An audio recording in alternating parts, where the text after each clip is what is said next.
I got to start with the AAF. This story here, John, as you know, I have been fascinated by the finances of this AAF, but this story What finance? might have taken the cake, man.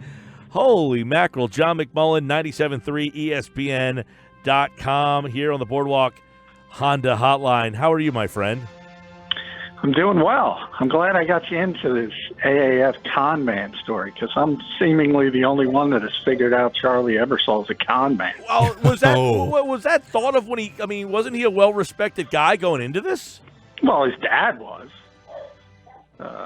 Obviously, his dad is Dick Ebersol. So. Yeah.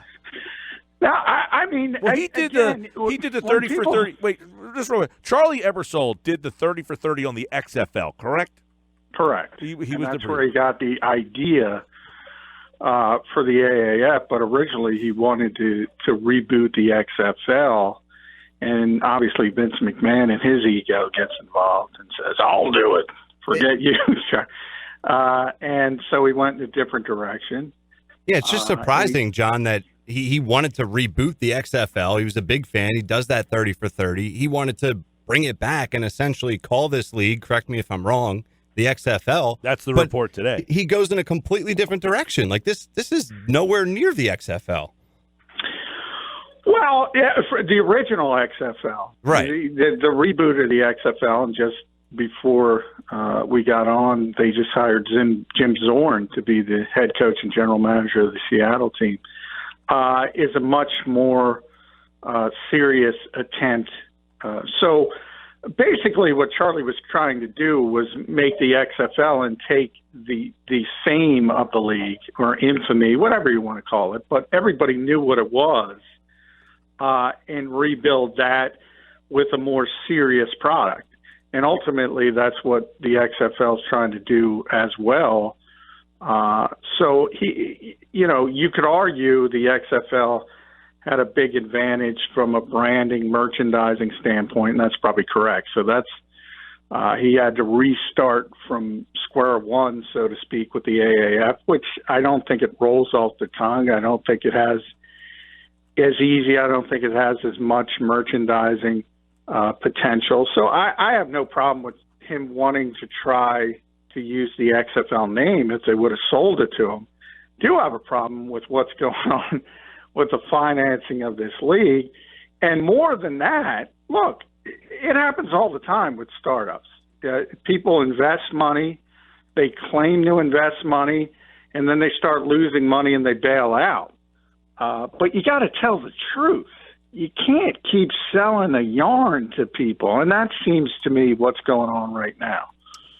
Yeah, let's get the listeners up on what has happened here. Earlier today, I read this tweet from Darren Ravel, who covers the business of sports and that kind of stuff. So there is a gentleman by the name of Robert Vanich. Is he someone you are familiar with? Just in the fact that I saw Darren and he's filing a lawsuit. Yes. So Ebersol and the new football league, the AAF, have been sued by Robert Vanich, who said it was his idea to come up with the league, and he is entitled to 50% ownership. He says the agreement with Ebersol was ignored, and he's seeking money and wants his name as part of its history. The lawsuit against the AAF and Ebersol, who believed he had a handshake agreement with Ebersol, said much of what he found about the league was later now credited to partner Bill Polian. And the exhibit in the lawsuit shows that the AAF originally planned to use the XFL name and purchase assets from WWE and NBC for $50 million. The AAF met with Vince McMahon, and then he decided to start his own league. This is unbelievable. Yeah, and I don't think it's, to be honest, I don't think this is the biggest issue. I don't know how he proves that. There's conceivably a handshake agreement. They're having a couple of beers. They're talking about it. He said he was going to be involved. I don't know what happened. I don't think this lawsuit's going to go anywhere, to be honest. Maybe there's a settlement from his perspective. However, I tweeted you, I think, when you were at the Flyers game. No one's paying attention to it. But Steve Spurrier, who's the coach of Orlando, and obviously wasn't let in on the con, did an interview with the Sentinel down there and said basically what we all know, but what Charlie won't admit, they ran out of money and they had to get a new investor. And somebody bailed out. So that to me is the more problematic part of it. And still after this, because as I said, Spurrier probably didn't get the memo because he's just concentrating on the football side. And after this, Charlie keeps spinning this tale that there's different levels of financing. This was always planned. Missing payroll was not planned. It wasn't a glitch. They had to be saved by an investor. And to his credit, he got that investor. But as I told you on this show, generally those investments, when you talk about $250 million, they're not writing a check for $250 million. There's catches to that. And there was some news on Saturday that said there is catches, that exactly. It's not a $250 million investment. It can essentially be pulled at any time. Exactly, which is exactly to a T what I said on this show. Nobody's handing over $250 million without the ability to have control over the money and financing. And if the owner isn't happy, he can pull the investment. And that's basically what has happened here. And for whatever reason, vanity, because he wants to be looked at as a big shot, I don't know. Charlie Ebersol won't admit that. And I find it ironic, and this is also, which our show has been at the forefront, because I told you there are people behind the scenes trying to label this as an XFL planted story, trying to destroy the AAF. They're making up all these financial difficulties. In an environment where people think Vince McMahon, because he's the pro wrestling promoter, he's the old carny, he's the guy in on the work, it's ironic that the con man is the guy on the other side. John, that was going to be one of my questions to you just now, is could there be corruption and people trying to, sabotage this league? Because, I just looked at the TV ratings a little bit ago, and we all know how they were after week one, beating the NBA head-to-head on ABC. And then week two, the ratings were still good. I mean, a big drop-off, but almost 500,000 viewers on the NFL Network on February 16th. Over 1 million on TNT. Over 1 million on TNT. 500,000 on the NFL Network. What were they this week? I would argue the opposite. I think most people are rooting for this league to succeed because most people have enjoyed the product. Yeah, well, I agree with you. That was kind of my point, but I didn't know if there was maybe a Vince McMahon or someone out there who has a vendetta against this league, because even after all of this stuff in the media that has not, reflected well on the league, they're still doing very well. I mean, San Antonio, 30,000 people in the seats. The other teams are averaging over 15, 20,000. It's everything else on paper is good. Yeah, well, I think they would like the attendance to be a little bit higher, certainly in certain cities. But for the most part, the product has been well received. But people love a good conspiracy, and it's easy because of who is on the other side. It's kind of easy to use that story. But generally in conspiracies, they're all full of you-know-what for good reason. I mean, let's presume Vince McMahon has the power to actually do something to this league. He doesn't. What's he going to do? I mean, and so from that standpoint, it's kind of silly. And then from the standpoint of, look, think about the coincidences. Everybody's making this up. They miss payroll. They claim it's a glitch. Then they get $250 million. The day after, there's a glitch. I mean, really? That was always planned? I mean, are people that naive? That's not how it works. It was a last-ditch effort to save the league. They got an investor, and it's now up to the owner of the Hurricanes who bought the league. Moving forward, he'll be in charge, which, by the way, I think is a good thing because he's at least a businessman. He's above board. Now, you're at his mercy at this point. if he sees it bleeding too much money, he could shut the whole thing down. But at least you have a businessman who's far more reputable, and you understand the league's going to be run in the correct fashion moving forward. Yeah, but on paper, John, it seems like, without the other stories and looking into exactly what's going on, it seems like Charlie Ebersol is a businessman. I mean, it seems like his ideas and one. Well, yeah, maybe a bad one, and what he wanted to execute. I mean, the deals he were making are sketchy. I mean, I'm just saying how he has handled this. Look, I'm not saying he started the AAF as a con. I'm not saying that. No. He started this league, and he was trying to make it work, and he was trying to build this up to what he has envisioned and what he has said. Unfortunately, he probably cut some corners trying to get the head start on the XFL, as I mentioned. That's number one. That was probably a mistake. Number two is some of the financing he had secured bailed out. And from that point, you got to rescue the league. But there's nothing wrong with that. That happens every day in startup businesses, dozens of times all across the country. It's very hard to start up anything in any industry in this country, and most fail. None of that is rare. What I have an issue with is the spin since they've gotten the investment, trying to claim it's other than that, and it's typical round of financing, and they weren't having issues, and it was just a payroll glitch, sort of like ADP messed something up or something of that nature. It's absurd. Just admit what went on. Let me ask you this. With what they have, you got Mike Martz and Spurrier and Riley. I mean, they've got some decent name guys. But do you think that the XFL is actually going about this better? I know, not taking the part about rushing it, but like you got Zorn, you got Stoops. I don't know I forget who the other guy is, but Pep Hamilton. There you go. And then you got Oliver Luck. I mean, do you think that the XFL is actually has a better foundation? Well, I think they're getting their ducks in a row. I think they're not rushing things. I think the AAF rushed things to try to get the head start, as I said. They're trying to be more serious this time, and we'll see. Their problem is the owner is Vince McMahon.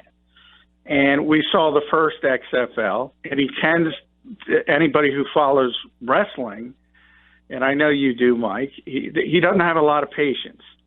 And if something's not working early, he's going to change it very quickly and probably for a negative direction in an industry he doesn't understand.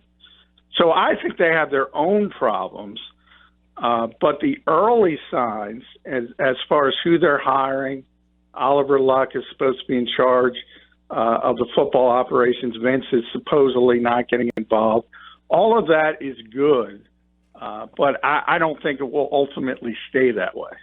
John McMullen, it's amazing stuff, this AAF, Nuts. which I think people are intrigued by and enjoying. It's like, hey, there's a football game on. I mean, I think it's cool that there is football, but this is just bizarre that this is all going on as these poor guys have to play. You know what I'm saying? Like, that to me makes it feels bad that you feel bad that these guys are having to play through all this. Yeah, and again, two sides. As I pointed out with Spurrier, look, he's on the football side. He's asked the question. He's telling the truth. Everybody on the football side, the players, the coaches, the executives, Bill Paholian up to who's running that side, they're just trying to create a league that can be a feeder system for the NFL. And all of that is good. Unfortunately, they're at the mercy of the business people on that side. It's not as good. It has that feel of like when, we have the professional teams and minor league teams that come to Atlantic City, and a lot of times they're hoping that the casinos will help fund them, to keep them in business. And the casinos are saying, well, we don't want people at your game. We want them in our building. This feels like, hey, the AAF was put here so that with the hopes that the NFL would say, we value what you're doing. Here's some more money to keep this thing afloat because we like it. But that seems so far-fetched. Yeah, Do you feel like that was a possibility, that they're hoping that the NFL helps fund them eventually? Oh, no question. I think that's the hope for most feeder leagues. I don't think that's the hope for the XFL, but yeah, for them it was always the hope to sort of become, I think, a minor league affiliate. And part of that is pie in the sky, because I guess you can say as the NFL increases their revenue and they're up to $15 billion, Roger Goodell has talked about it ultimately getting up to $25 billion when they can tap into some gambling money and the ability to get into that part of it. And when they have that extra capital, maybe they will be more willing to invest. But I just don't think that's true. They had a league with the World League, NFL Europe, as a developmental league, which was actually affiliated with the NFL, but they're also exposing the sport to an international audience, which they want to do. And they still bailed on that because they don't want to lose money on anything. And they were losing money. So they've proven they're just not willing to do it. But everyone can hope and say, well, if we do it this way, maybe they will. History says they're not going to do it. They have a feeder system for free, and it's called college football. Is there any chance, I'm really reaching at this one, John, like I usually do, but is there any chance of a merger, XFL and AAF? No. Anybody who has ever met Vince McMahon for 5 minutes, minutes. He is not working with anybody else. And it's ironic. He did work with Dick Ebersol in the original XFL, and you saw how well that worked. Right. So what do you think the timeline is for the AAF and even the XFL? Like these teams, these leagues here, realistically, what's their shelf life, especially after all this? Well, it's difficult. And I talked about this with Mike because everybody's doing prop bets. I think the AAF lasts the season. I think this guy invested to make it, and then I think he'll revisit it and say, is this worth moving forward? So to me, the issue is, do they get to year 2? The XFL. What happens if you don't get to year 2 and these guys will sign 3-year, $250,000 contracts? Well, that's sort of like any industry that goes belly up. If you have a contract with it, sorry, you might, yeah, exactly. You might get 10 cents on the dollar. You might get nothing if you declare bankruptcy. The good news for those people is they would be free to go to the XFL, which is probably earmarked $500 million. So you get a merger, and you get a merger without merging. Right. Exactly. A failed merger. And but then again, it's the whim of one man. And that one man, in Vince's case, he's 73 years old. So I don't know how much of a vanity project it's when anything is up to one man. Hey, he might wake up in a bad mood one day and say, you know what? I got to concentrate on wrestling. I'm done with this.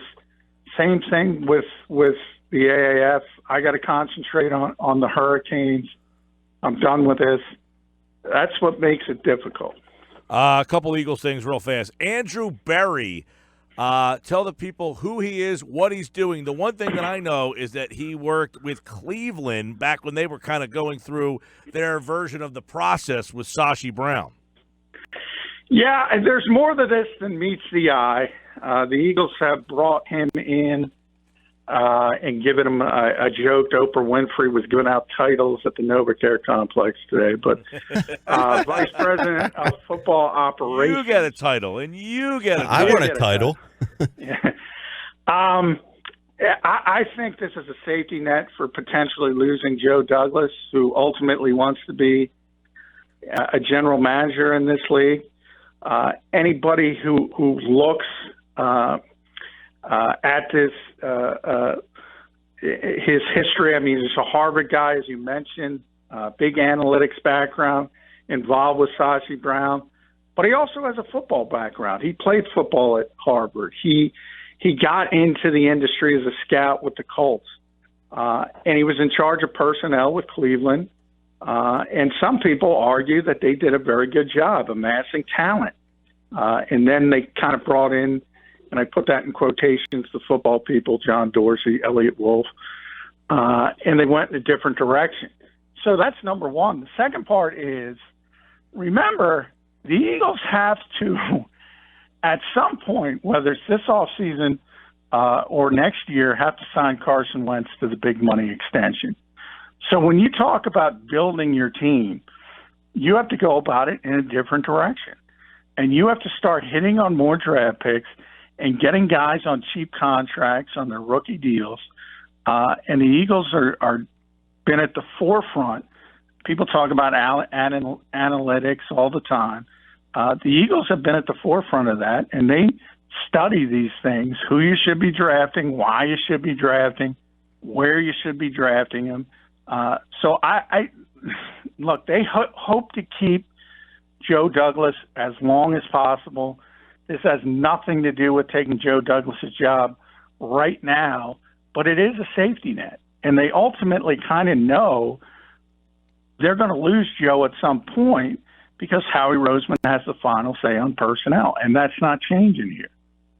John, there's been some tweets over the past few days that I want your thoughts on. Le'Veon Bell tweeted out to the public, "Where should I go next?" Lane Johnson tweeted out kind of a funny reply, "You won't."